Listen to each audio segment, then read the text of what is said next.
Well, hi and welcome to day 4 of our overland trip to Istanbul. We've arrived in Budapest. In fact, we arrived yesterday afternoon. We took the 3-hour train journey from Vienna to the magnificent Kaleti station. And to catch you up, we spent the afternoon exploring parts of Budapest. We really wanted to go and see the thermal spas. There's quite a lot of them dotted around. 2 of them are particularly famous, but the one that we chose to go to was the, what's the name of it, Helen? The Gelet. I can never remember the name of it. It was the Gelet, which is a lovely old Art Deco spa resort. It had about 4 different temperatures, hot pools, and we sort of worked our way through them. You'll understand I didn't take the video camera into the spas, but I did sneak in my mobile phone, so there's a few photos from inside. Anyhow, this is now our 2nd day in Budapest, and we've come to the Buda side. That's the south side of the River Danube. It's the old castle on the hill, and that's what we're exploring now. I do apologise if this looks rather like snaps from my holiday, because I guess it is, but it will give you a feel for the area.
But what did we do in Budapest, I hear you ask? Well, basically we spent the morning going over to the Buda castle, which was spectacularly lovely and gave us great views over both sides of the city. Well, all in all, we probably spent a couple of hours on the top looking out over both sides of the city and generally soaking in the atmosphere. Then we went and had a look at the changing of the guard, came down the funicular railway and came back to the Pest side of the Danube over the chain bridge. From there it was kind of lunchtime, so we decided to stop at one of the cafes and sat on the steps of St Stephen's Cathedral and munched it in the sunshine.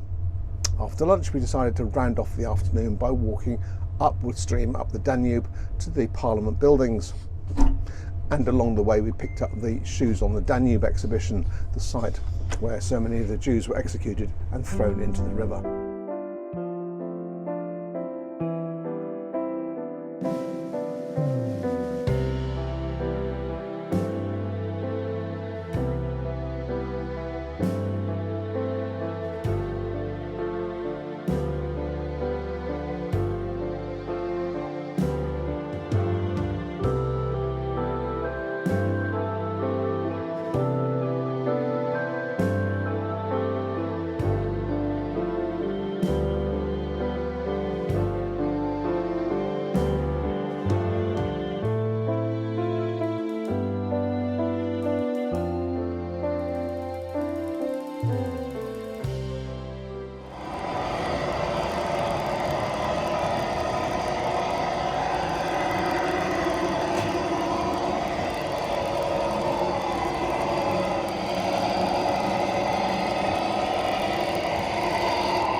Back in Kaleti station, we availed ourselves of the first class lounge. I've got to say, first class is a fabulous bonus on this trip. It cost us about £50 extra, and it's given access to all these amazing lounges, coffee. It's paid for itself loads of times over, and it's loads more comfortable. Anyhow, 7 o'clock train, and we're off again. The train to Bucharest is certainly no night jet, but the supplement is very much less. Rather than being about £100 a person, it's probably about £20 or £30 a person. And these sleeper trains are a great way of covering distance. This one about 900 kilometres overnight. This is a no-frills train. The beds were fairly hard, and the train was fairly jolty, but there was the great benefit, there was a loo actually inside our carriage, which is pretty cool. One word of warning to travellers coming this way: make sure you don't go to bed too early. The border guards come round at about 10:30, 11 o'clock on both sides of the Hungarian and the Romanian border, so they'll want to see your passports. It's a little bit disconcerting if you're in your pyjamas.